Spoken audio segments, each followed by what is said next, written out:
Hello guys, आप सभी का फिर से स्वागत है हमारे चैनल पे ई स्टडी एंड आईटी पे। दोस्तों, मैं आज आप लोगों को बताने वाला हूँ QWERTY कीबोर्ड। यानी जो कीबोर्ड हम लोग जनरली यूज करते हैं उसे QWERTY कीबोर्ड कहा जाता है। दोस्तों, कीबोर्ड पर विभिन्न कीज का प्रयोग कंप्यूटर में आंकड़ों यानी डाटा को प्रवेश हेतु प्रयोग की जाती है। ठीक है। और यहाँ पे अभी मैं आप लोगों को दिखा रहा हूँ कि कीबोर्ड में अलग अलग कीज को अलग अलग नाम से पुकारा जाता है। जैसे फर्स्ट में यहाँ पे जो येलो कलर का है इसको टाइपिंग अल्फा न्यूमेरिक कीज कहा जाता है। उसी प्रकार से उसके नीचे कंट्रोल कीज होता है, फंक्शन कीज होता है, नेविगेशन कीज होता है और न्यूमेरिक पैड भी होता है। तो एक एक करके हम लोग जानेंगे सभी बटन्स का क्या यूज होता है और कहाँ कहाँ किस किस प्रोग्राम में यूज किया जाता है इसको। तो पहले हम लोग जान लेते हैं एस्केप बटन के बारे में। एस्केप बटन क्या है? ऊपर की कतार में सबसे बाईं ओर एस्केप बटन होता है। यहाँ पे इस बटन के कई उपयोग हैं जिनका प्रयोग किसी स्थिति या किसी प्रोग्राम से एस्केप करने के लिए किया जाता है। एस्केप का अर्थ होता है उस प्रोग्राम को छोड़ना या उस प्रोग्राम से बाहर आना। उपयोग हो रहे प्रोग्राम के अनुसार इनका प्रयोग होता है और अलग अलग प्रोग्राम के लिए अलग अलग प्रयोग होता है। उसके बाद हम लोग जानेंगे प्रिंट स्क्रीन, स्क्रॉल लॉक और पॉज ब्रेक बटन के बारे में। कीबोर्ड में ऊपर सबसे दाहिनी ओर प्रिंट स्क्रीन और स्क्रीन लॉक और स्क्रॉल लॉक और पॉज ब्रेक नामक 3 बटन होता है जिनका उपयोग शुरुआत में नए यूजर के लिए बहुत कम होता है।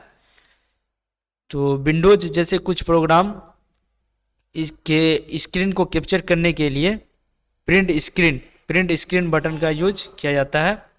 तो अगर स्क्रीन को कैप्चर करना है तो जनरली हम लोग अल्ट के साथ प्रिंट स्क्रीन पे क्लिक करते हैं और वो जो है स्क्रीन कैप्चर हो जाता है।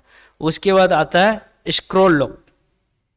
स्क्रॉल लॉक जो है इसका यूज कुछ ऑपरेटिंग सिस्टम में स्क्रीन के आउटपुट को रोकने के लिए स्क्रॉल लॉक बटन का उपयोग होता है।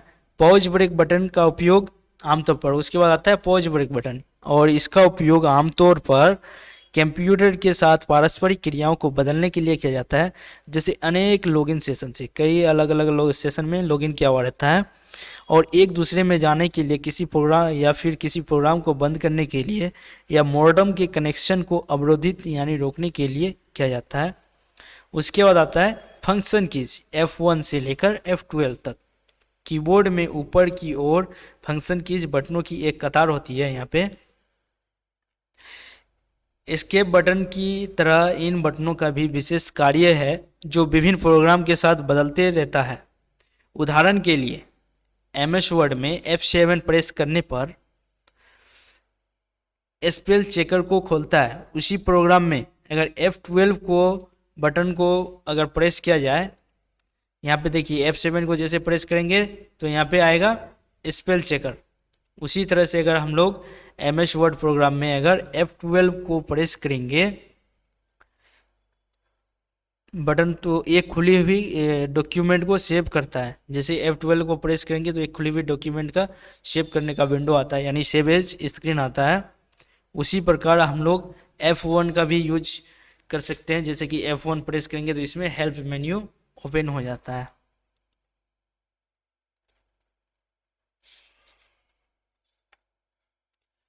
इनके अलावा भी इसके अलग अलग कार्य हैं।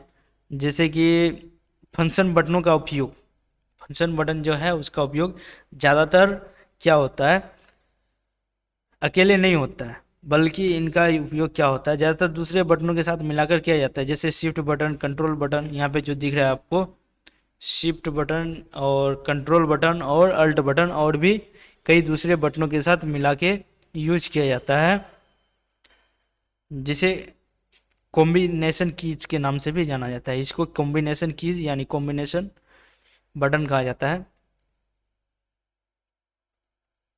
उदाहरण के लिए MS वर्ड में जैसे हम लोग अभी F7 प्रेस किए थे तो क्या हुआ था, स्पेल चेकर ओपन हो गया था।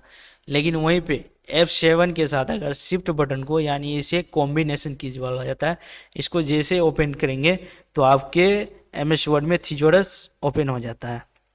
उसके बाद दोस्तों आता है शिफ्ट की। तो शिफ्ट की के 2 यूज होता है, एक एक करके जानते हैं।